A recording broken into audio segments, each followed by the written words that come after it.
vui chưa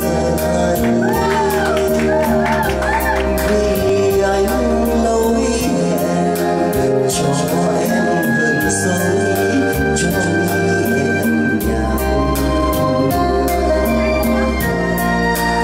anh sẽ đi rồi mới nhận được tin nhau hàng trâu thương yêu anh gửi cho đời trai chim chờ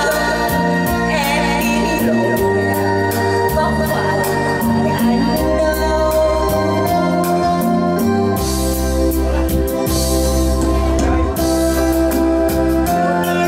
Giang,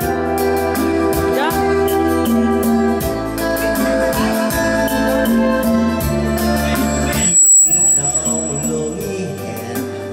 em anh dối vờ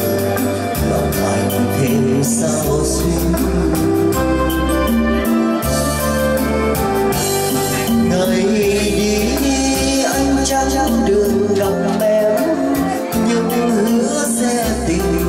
về tặng em